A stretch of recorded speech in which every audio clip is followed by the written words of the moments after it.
Hello, welcome to this video tutorial. My name is Mrs. Cook. I'm an A-level sociology teacher and an AQA examiner. So today's focus for this video is on paper 1 and that MIC question, the question that lots of students struggle with. And the average mark is usually around the 8 to 12 out of 20. So today I'm going to show you how to revise, how to prepare for this kind of question, some do's, some don'ts, and some ideal model answers to show you how to structure the paragraphs. So let's get into it. So just in case you've never heard of this before, methods in context is exactly as it says.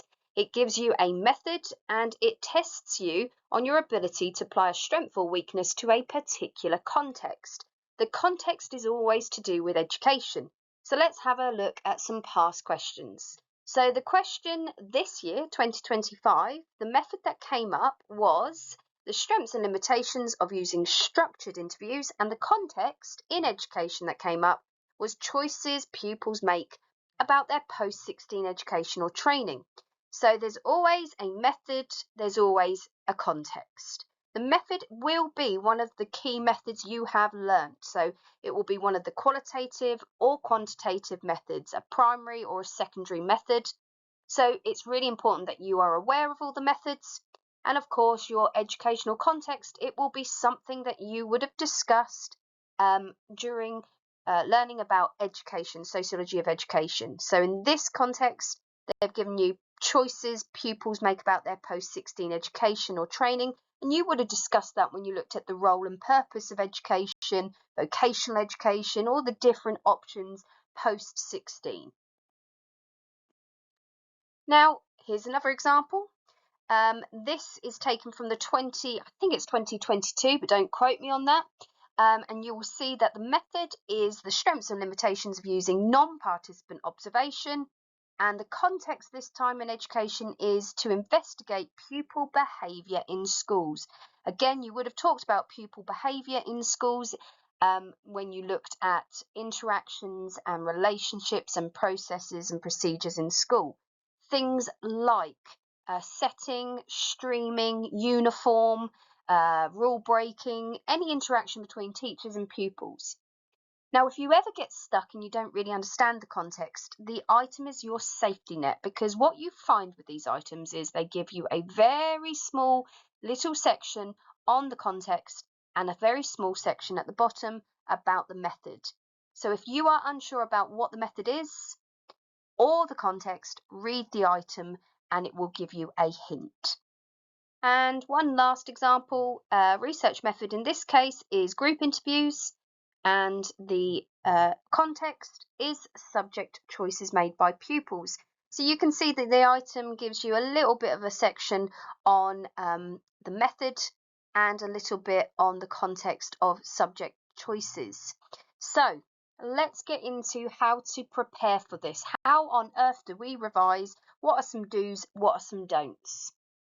So one of the first things that you can do is save a lot of time in your revision by making sure that when you're practicing these questions, you are very aware of what is not required. So here are a few things that are different with this essay that perhaps you would be doing in other essays. For instance, introductions and conclusions are not needed. You do not need an introduction, you do not need a conclusion. Just get on with the first strength or the first weakness. In fact, you do not need any studies, so you don't need to back up what you're saying with a study. That is not required. What is required to get into the top band, so to get 17, 16, 17, 18, 19, 20 out of 20, you must have a strength or weakness linked to positivism and interpretivism, so backed up by positivism and interpretivist ideas on that method. That has to be linked to the context as well, and I will get on to what I mean by that shortly. Most top band answers will contain 5 or 6 strengths and weaknesses. That's not 5 strengths and 5 weaknesses, it's in total. Now, remember, that's not a blueprint, it is just what is most common with those top band answers. So you may see 3 strengths and 3 weaknesses, 2 strengths and maybe 3 weaknesses, around about that. And it doesn't have to be balanced either. So if you have more strengths than weaknesses, it's okay as long as you have a range. Context.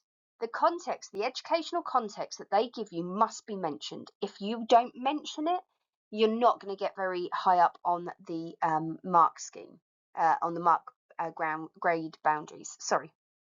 So the context is the educational context they give you, and if it's not linked but also not developed, you don't get very high marks either. And that's really why nationwide students tend to score around the 8 to 12 mark out of 20, because if a context is mentioned, it's very weak, it's very brief, it's like a nod to the educational context. They might just mention it. So I'm going to show you today how to unpack the context and how to link it really well.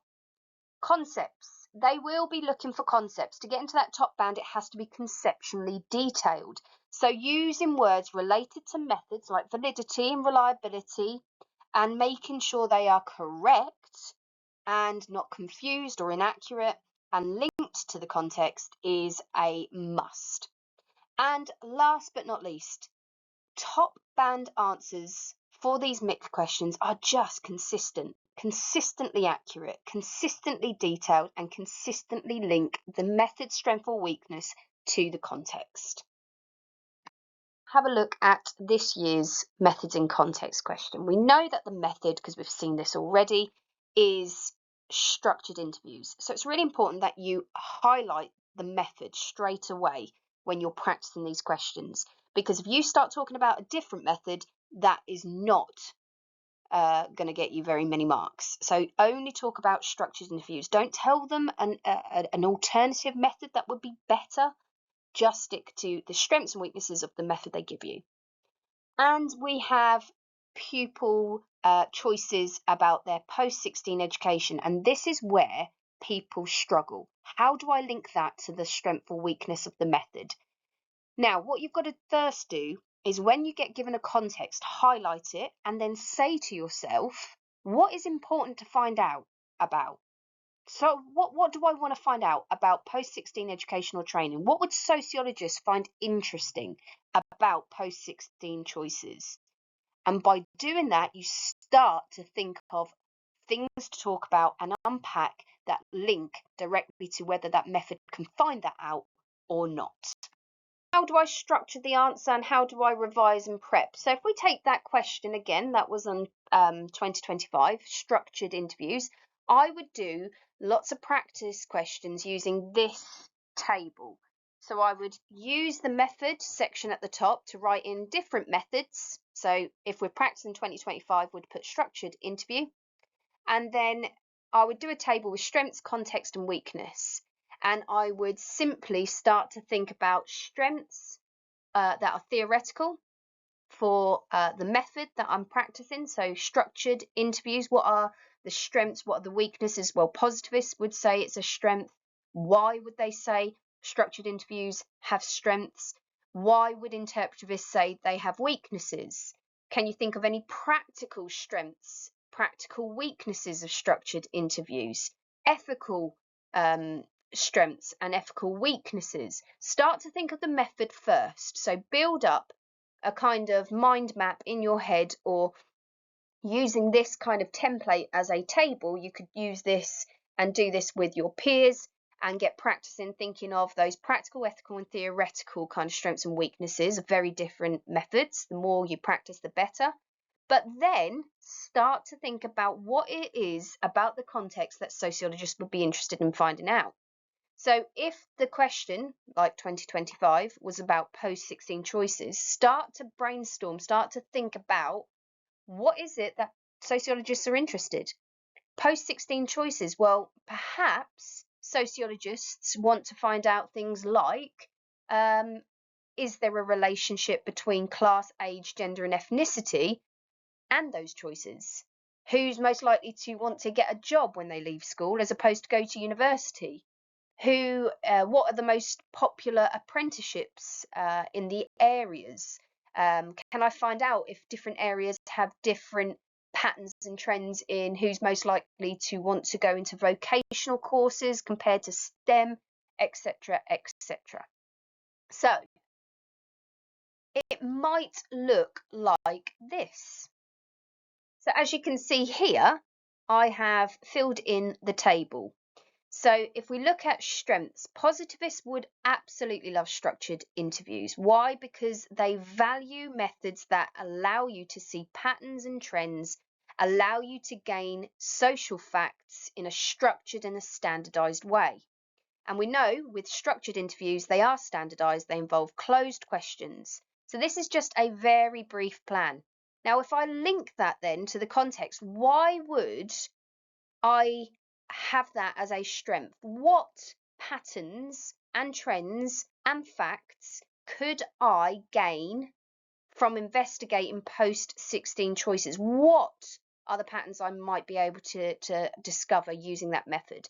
Well, if I sit down face to face with students and ask them in a very standardized way what their choices are going forward, and I get them to tell me their age, their gender, their ethnicity, whether they're on free school meals or not, I can start to piece together whether there are any patterns and trends with class, gender, and ethnicity, and who decides to go to uni, who decides to go to the job route, the vocational route, etc. Now, the counter argument to that is, well, you might get patterns and trends about class, age, gender, and ethnicity, and whether certain students are more likely to go to university, like middle class students compared to working class post 16, going on to A levels in order to go to university. However, interpretivists would say that's not valid necessarily. Why is it not valid? Because you might get a lot of standardized answers from closed questions and lots of patterns and lots of trends very quickly, but you're not getting the meanings behind the answers. People cannot be probed. You can't gain verstehen. It's a very structured method, so you're not going to get reasons behind why they have put what they have put. So I've taken you through the theoretical kind of plan. If we have a look at the practical, so you go back to the method, it's a structured interview. What are the practical strengths of it? Well, it's easy to complete. Remember, they use closed questions and it's face to face, so somebody is there to clarify if you don't understand the question. Now, all of this leads to a higher response rate. People are more likely to completely fill in completely answer the questions. And because it's face to face, there is somebody there that can clarify what they mean. So now we need to link that to the context. So what about post 16 choices do we want to find out about? Why do we want a high response rate? Well, if it's easy to complete and it's face to face and I've got a high response rate, I may be able to understand the amount that are going into jobs, the amount that are choosing to stay on to school, to do A levels. And by having a high response rate, I can cover a larger area. I can now start to compare and contrast from area to area, school to school, because it's such a quick method to do. I can do that rather easily. So I can go to multiple schools, I can go to multiple different areas, I can clarify questions, I can make sure that the response rate is high, so it's much more likely to be representative. Now, of course, a weakness of this is, well, you say it's easy and to complete, and there is closed questions, yes, and you are face to face, so you might get a high response rate. However, getting into a school setting in order to do a face-to-face interview with a student might mean that there are gatekeepers, parents who don't want you taking their kids out of school lessons to conduct this interview. You might have head teachers that are gatekeepers who say, I don't want you coming into the school, it's exam time, this is likely to be around when the students are 15, 16. Why would I want you taking my students out of their lessons in order to complete an interview? So yes, we might be able to get a higher response rate, but only in the schools that allow us in. And to get in is very time consuming. You have to have various checks, and you have to obviously gain permission, and all of this could take initially a long time. So once you're in, that's great, but getting in is time consuming. So as you can see, all I'm doing here is I'm stating a strength of the specific method. I'm linking it to what I can and can't find out about the context, and then I'm going to do the opposite with a weakness. One last one is ethical. So an ethical strength is with structured interviews, you can grant the pupil anonymity. You can say, if you complete this interview, I won't put your name on it. Okay, I can put your age, your gender, your ethnicity, your class. I don't need to put your name. And if you grant somebody anonymity, it gives them a little bit more trust in the process. They may be more forthcoming in revealing their real thoughts, their real feelings, their real sort of ideas about what they might do. So what might this help us with to do with post-16 choices? Well, when we're looking at post-16 choices, there are going to be lots of students who haven't got a clue, who are undecided, who are a little bit anxious of the fact and worried that they don't know what they want to do post-16. So this is a perfect method because they're more likely, because they know their name's not going to go on it, nobody's going to know their answers, only the interviewer. They may be more truthful. So you can link that ethical issue, not issue, but obviously strength, back to validity. You might get more honest answers. Now, turn it on its head and you can say, however, if you are wanting to find out about post-16 choices, students are going to be very near the exam time. And just as we said above with gatekeepers, the teachers might not want you taking them out of their lessons. We've said that, we can't repeat that. But what we might be able to say is ethically, it could cause harm. So if you do have students that are being interviewed, they may start to think a little bit more about their post-16 choices. And if they are uncertain what the next stage is going to be, then it may cause them anxiety. So they go home after that interview and they worry. Now that is not desirable leading up to your exams. So therefore it could cause psychological harm.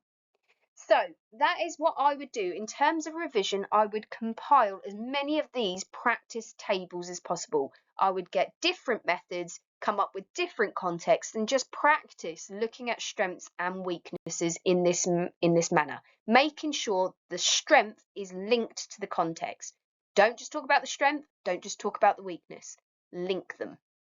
So let's have a little look at an example of a student who answered this 2025 question. So it says, with structured interviews, or any type of interview for that matter, the validity of the answers could be in question, as some participants may fall victim to the Hawthorne effect. This can cause the data to be unreliable, as some students may lie about their post-16 choices, which can also come from the fact that structured interviews do not allow for a rapport to develop between the researcher and the participant. So pause the video now and have a think. Have they looked at a strength or a weakness, and have they linked it to the context? Now, what you may have picked up on is, first of all, they've used the wrong concept. They've used a concept linked to observations, and the question is on interviews. Now, you don't get marks deducted for that. We always positively mark. However, you're definitely not going to get into the top band, and perhaps not even the second from top band, because it's not accurate. It's got to be consistently accurate. It's got to be consistently excellent knowledge and understanding. And that does not scream excellent knowledge and understanding, because they've got confused. They've also confused validity and reliability, because they first begin with saying that the validity of the answers might be in question. That's true.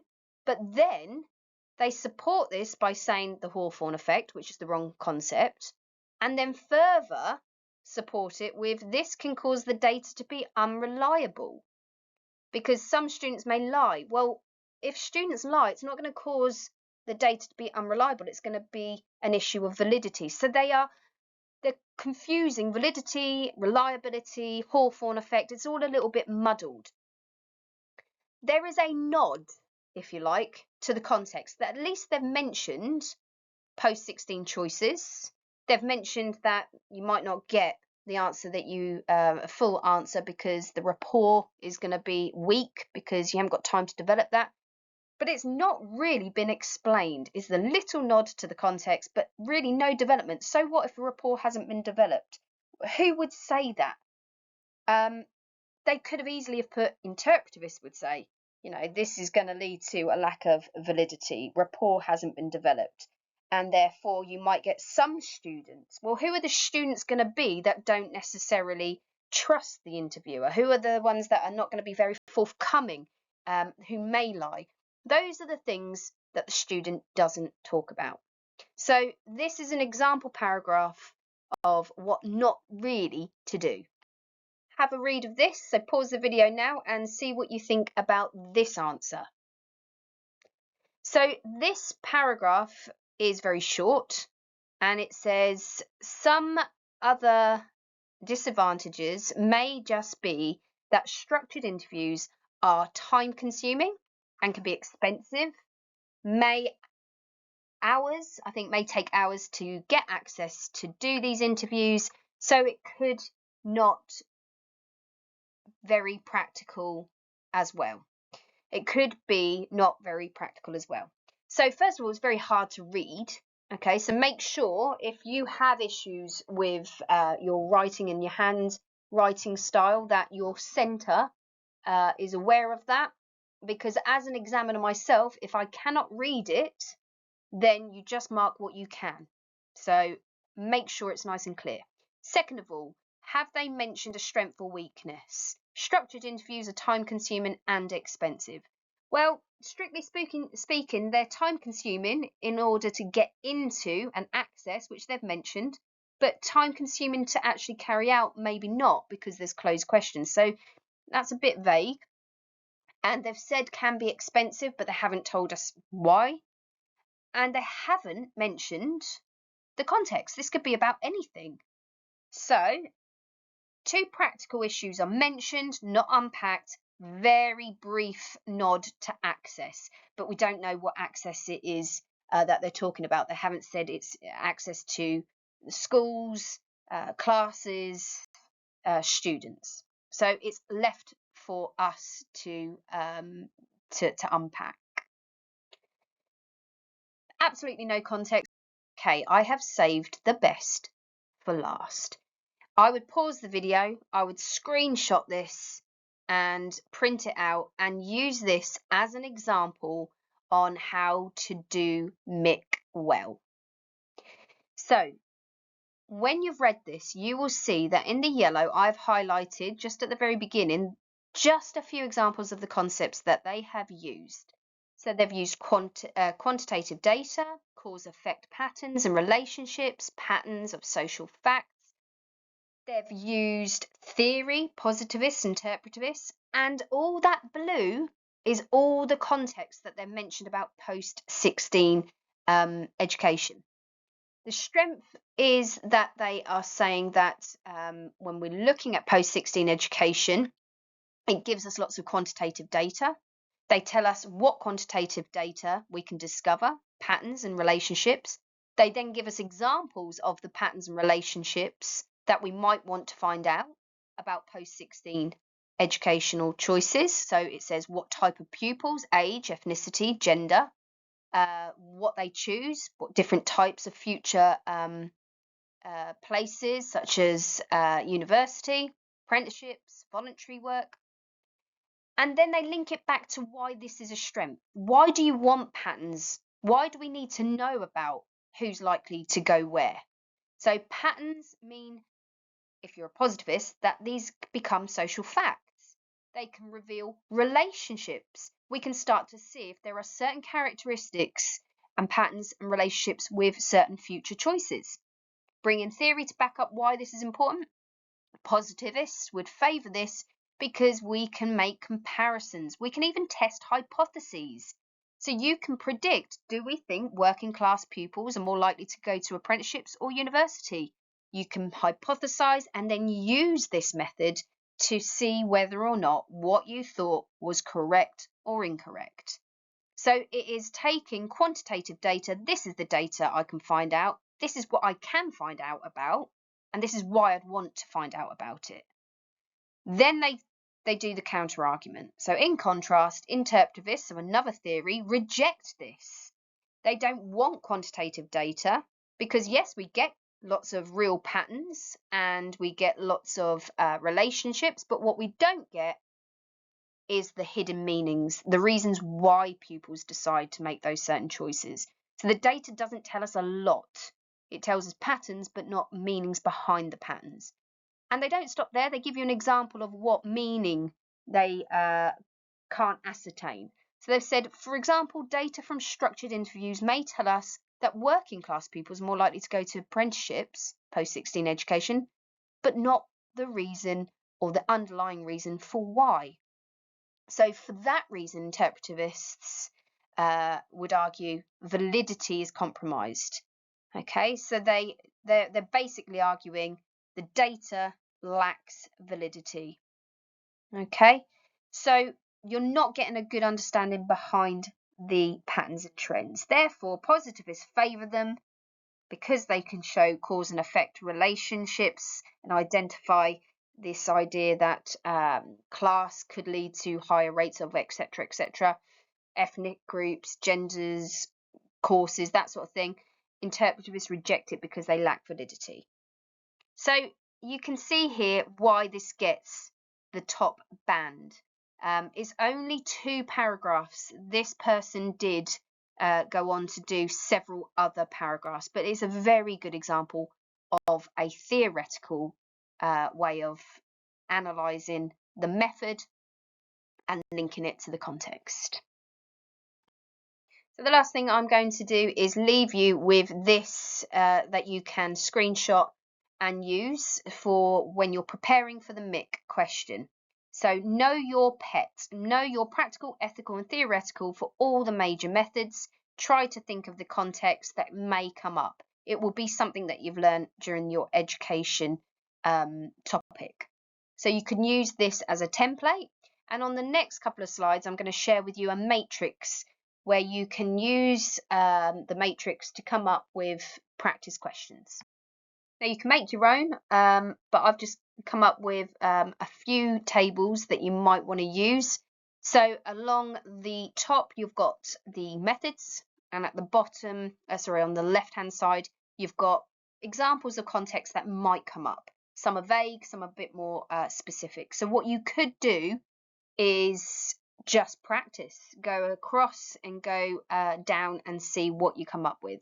So for instance, you could say, right, I'm going to look at teacher labelling and I'm going to go over to official statistics, or I'm going to go over to group interviews, and then you just practice that style question. And it goes on. And here are some more contexts for you and a final one. So you can pause the video and use those. Okay, I hope that's been helpful. I hope it's been useful. You can obviously use these grids, come up with your own items. Remember, the item has a little bit on the method and a little bit on the context. You don't need to reference the item in the answer. It's just a guide for you. Certainly, you wouldn't get punished if you do use the item, but I wouldn't necessarily copy chunks out or anything like that. Try to not rely too much on the item, but they are certainly there for your as a safety net. But yeah, anyway, I'm going to stop now. I'm trying to keep this under 30 minutes. Best of luck, and I hope that's been helpful.